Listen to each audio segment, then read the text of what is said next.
जब एक किसान अपने गन्ने के खेत पर सुबह सुबह घूमने जाता है तो उसे वहां पर एक महिला की डेड बॉडी दिखाई देती है, जिससे कि वह किसान काफी डर जाता है और वह यह सूचना अपने ग्राम के प्रधान को देता है। ग्राम प्रधान भी देरी ना करते हुए इस सूचना को पुलिस को देते हैं। पुलिस भी मौके पर पहुंचती है और उस महिला की डेड बॉडी की जांच करना शुरू कर देती है।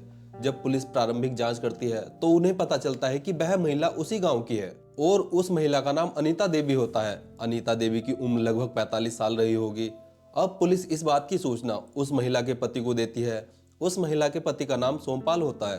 अब पुलिस सोमपाल से पूछताछ करती है तो उन्हें मालूम होता है कि एक दिन पहले यानी 1 जुलाई 2024 को वह अपने मायके गई थी और वहां से शाम के समय उसे लौटना था, लेकिन वह वापस लौट कर नहीं आई और आज मुझे पता चल रहा है कि मेरी पत्नी की हत्या हो गई है। दरअसल यह घटना उत्तर प्रदेश के लखनऊ के गौसपुर गांव की होती है। यह घटना एक नॉर्मल केस की तरह पुलिस के लिए हो सकती थी, लेकिन जब पुलिस उस डेड बॉडी की बारीकी से जांच करती है तो पुलिस को इस जांच से पता चलता है कि आज से करीब 7 महीने पहले इस तरह के 1-2 मर्डर नहीं बल्कि 8 मर्डर और हुए हैं। इससे पुलिस को समझते हुए देर नहीं लगती कि यह कत्ल एक नॉर्मल मर्डर की तरह नहीं है बल्कि एक सीरियल किलिंग का मामला है। नमस्कार दोस्तों, मेरा नाम है पुष्पेंद्र कुमार सैनी और आशा करता हूं कि आप सभी ठीक होंगे। देखिए दोस्तों, इस कहानी को समझने से पहले हमें कुछ पीछे जाना पड़ेगा, क्योंकि ये जो पहले 8 मर्डर हुए हैं पहले इनको समझना पड़ेगा। इस कहानी की शुरुआत 5 जून 2023 को हो चुकी थी, जब बरेली में एक गांव प्रतापपुर में एक 50 वर्षीय महिला जिसका नाम कलावती था, उसकी डेड बॉडी एक खेत में मिलती है।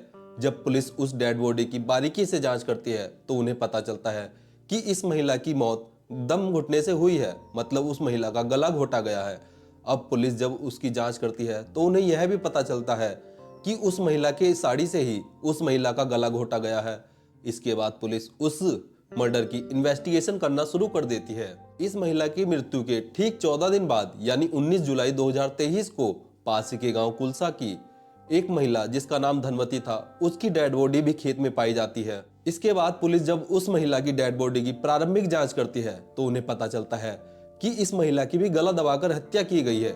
इसके बाद पुलिस इन दोनों महिलाओं की डेड बॉडी में कोई कनेक्शन तो नहीं ढूंढ पाती, लेकिन उन्हें कहीं ना कहीं शक हो जाता है कि हो ना हो इन दोनों महिलाओं की हत्या एक ही व्यक्ति ने की है और पुलिस भी अलग अलग एंगल से इसकी जांच करना शुरू कर देती है। अब पुलिस इन दोनों केसों का इन्वेस्टिगेशन तो कर ही रही थी कि तभी 30 जून 2023 को आनंदपुर गांव में एक प्रेमवती नाम की महिला जिसकी उम्र लगभग 55 साल रही होगी, उसकी डेड बॉडी भी खेत में मिलती है। जब पुलिस इस महिला की डेड बॉडी को एग्जामिन करती है तो पुलिस पूरी तरह से शॉक हो जाती है, क्योंकि इस महिला की भी हत्या गला दबाकर की गई थी, ठीक उसी तरह जैसे पहले 2 महिलाओं की गई थी। इस महिला को भी गला दबाकर मारा गया था और इस महिला की लाश भी खेत में मिली थी, जिससे कि पुलिस का जो डाउट था वो कहीं ना कहीं यकीन में बदल जाता है।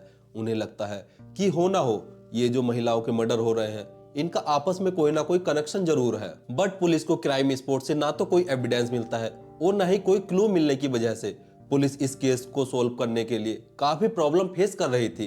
अभी पुलिस छानबीन नहीं कर रही थी कि पुलिस को एक बार फिर 22 जुलाई 2023 को एक महिला की डेड बॉडी मिलती है। पुलिस जब इस महिला की डेड बॉडी की जांच करती है तो फिर से वही सेम पैटर्न कि महिला का गला दबाया गया है और उसकी लाश भी खेत में मिली है। तो इससे पुलिस को यह समझते हुए देर नहीं लगती कि यह एक सीरियल किलिंग का मामला है, बिकॉज सेम पैटर्न से आसपास के इलाकों में 4 महिलाओं की हत्या की गई है।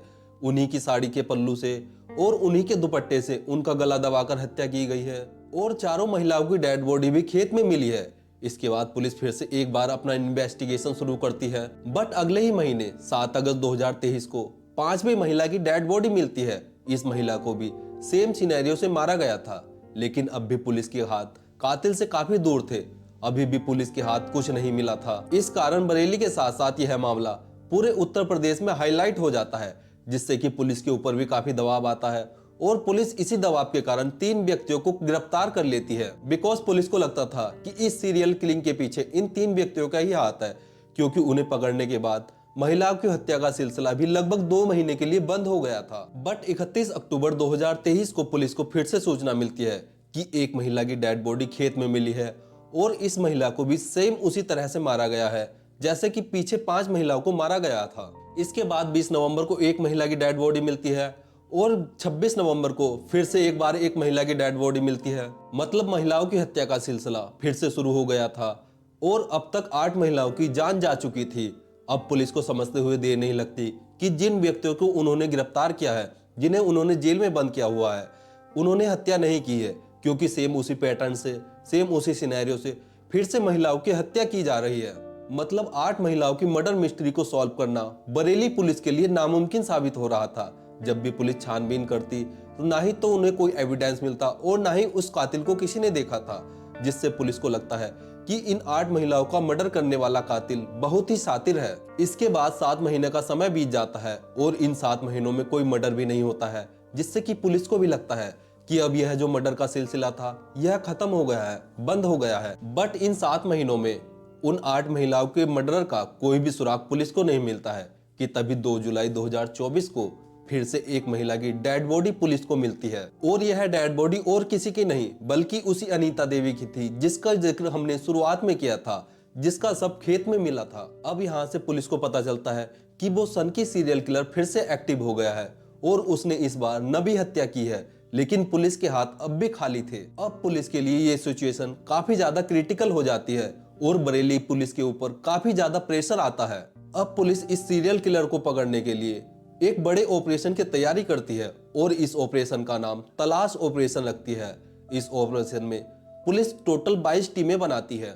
इसके बाद पुलिस कुछ महिलाओं को, कुछ पुलिस वालों को आसपास के गांव में शादी वर्दी में गांव में भेज देती है, जिससे कि वह गांव में आसपास के खेतों में नजर रखे।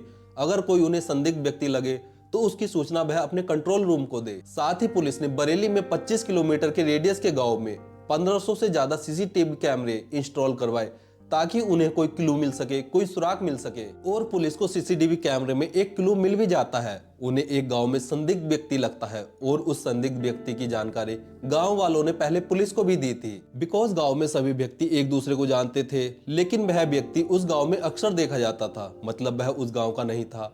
एटलीस्ट पुलिस को एक क्लू तो मिल जाता है। पुलिस को भी लगता है कि शायद यह व्यक्ति उन 9 महिलाओं का हत्यारा हो सकता है। अब पुलिस उस अनजान व्यक्ति के स्केच आसपास के गांव में लगवा देती है और गांव में अनाउंसमेंट करवा देती है कि कोई भी महिला घर से अकेली बाहर ना निकले, कोई भी महिला अकेली खेत में ना जाए। इसके बाद 8 अगस्त 2024 को एक व्यक्ति पुलिस को कॉल करके बताता है कि जैसे स्केच आपने गाँव में लगवाए हैं, वैसा ही एक व्यक्ति गाँव में घूम रहा है। जैसे ही पुलिस को यह सूचना मिलती है तो पुलिस बिना देरी किए हुए उस गांव में जाती है और उस व्यक्ति को अरेस्ट कर लेती है। अब पुलिस ने जिस व्यक्ति को पकड़ा था वह थोड़ा सा मेंटल था, मतलब मंदबुद्धि था। वह नॉर्मली व्यक्तियों की तरह बिहेव नहीं कर रहा था। वह पुलिस के पकड़े जाने के बाद भी उनसे हंस हंस कर बातें कर रहा था, जिससे कि पुलिस वालों को भी यह लगता है कि हमने शायद किसी गलत व्यक्ति को पकड़ लिया है। बट पुलिस वाले इसके बाद भी उस व्यक्ति का पता निकालते हैं और उसके पिता से संपर्क करते हैं। इसके पिता का नाम रामू होता है। जब रामू से पुलिस पूछताछ करती है तो रामू बताता है कि उनके बेटे का नाम कुलदीप गंगवार है और उसकी उम्र 35 साल है। वह बरेली के ही बाखरपुर गांव का रहने वाला है। इसकी माता का देहांत बचपन में ही हो गया था और इसकी सौतेली मां ने इसके साथ अच्छा व्यवहार नहीं किया, इसका पालन पोषण अच्छे से नहीं किया, जिसके कारण यह थोड़ा मंदबुद्धि रह गया। आगे रामू बताते हैं कि साल 2014 में कुलदीप की शादी कर दी थी, लेकिन शादी के 2 साल बाद उसकी पत्नी लड़ाई झगड़ों के कारण उसे छोड़कर चली गई। बिकॉज कुलदीप ने बचपन से ही अपने पिता को अपनी मां के साथ लड़ते हुए देखा, उनको मारते हुए देखा, जिसके कारण कुलदीप भी अपनी पत्नी के साथ लड़ाई झगड़ा करता था और इसी कारण वह उसको छोड़कर चली गई थी। रामू आगे बताते हैं कि कुलदीप गांव में किसी के पास भी खाना खा लिया करता था और वह ज्यादातर अपनी 2 बहनों के यहाँ जाया करता था और बाकी रिश्तेदारों के यहाँ भी चला जाया करता था। वह वहां पर खाना खाता, उनका काम करवाता और वे उसे अपने पुराने कपड़े दे दिया करते थे। कुलदीप के पास ना तो कोई फोन था और ना ही उसके पास यात्रा करने के लिए पैसे होते थे, तो वह पैदल ही चला जाया करता था। अब पुलिस को कुलदीप के पिता रामू की यह बात बड़ी अटपटी लगती है कि कुलदीप पैदल ही यात्रा करता है, तो पुलिस वाले कुलदीप से बड़ी ही नरमी के साथ जैसे मंदबुद्धि से पूछताछ करते हैं, वैसे ही वह कुलदीप के साथ पूछताछ करते हैं। तो यहाँ पर कुलदीप पुलिस को बताता है कि जब भी वह अपनी बहनों के यहाँ, अपने रिश्तेदारों के यहाँ जाया करता था तो वह पक्की सड़कों का उपयोग नहीं करता था, बल्कि खेतों वाले कच्चे रास्ते से जाया करता था। इसके बाद पुलिस जब उन 9 महिलाओं के कत्ल के बारे में कुलदीप से पूछताछ करती है तो कुलदीप बताता है कि जब भी वह कच्चे रास्ते से जाया करता था और जब भी उसे अकेली कोई महिला दिखाई देती थी तो वह उनसे शारीरिक संबंध बनाने के लिए पूछता था, और जब वह महिला उसे मना करती थी, वह उसके साथ संबंध बनाने के लिए तैयार नहीं होती थी, तो उसे बहुत ही गुस्सा आ जाया करता था और उस गुस्से के कारण ही वह उन महिलाओं को उन्हीं की साड़ी से, उन्हीं के दुपट्टे से उनका गला घोटकर उन्हें मार दिया करता था। आगे कुलदीप पुलिस को बताता है कि वह 45 साल से अधिक उम्र की महिलाओं से ही संबंध बनाने के लिए पूछता था, क्योंकि उसे पता था कि वह महिला उसका पूर्णतः विरोध नहीं करेंगी। लेकिन जब वह महिला संबंध बनाने के लिए मना करती थी तो कुलदीप का ईगो हर्ट हो जाया करता था और उसे काफी ज्यादा गुस्सा आ जाता था, जिसके कारण वह उन औरतों को मार दिया करता था। और साथ ही कुलदीप बताता है कि वह उन महिलाओं का कोई सामान ले लिया करता था, जैसे कि बिंदी, चूड़ी, क्लेचर आदि वह अपने पास रख लिया करता था। इसके बाद पुलिस उसे फिर से उन क्राइम सीन पर ले जाती है और उससे बोलती है कि वह तुम सीन रिक्रिएट करो। तो यहाँ पर कुलदीप बताता है कि मैंने ऐसे ऐसे उन महिलाओं को मारा था। और कुलदीप उन 9 मृतक महिलाओं में से 6 महिलाओं को मारने का कबूल करता है। बाकी 3 मृतक महिलाओं की अभी जांच चल रही है। इसके बाद कुलदीप के अरेस्ट होने के बाद महिलाओं की यह मौत का सिलसिला यहीं पर रुक जाता है। दोस्तों, इस कहानी को सुनाना किसी की भावनाओं को ठेस पहुंचाना नहीं, बल्कि जागरूक करना है। धन्यवाद।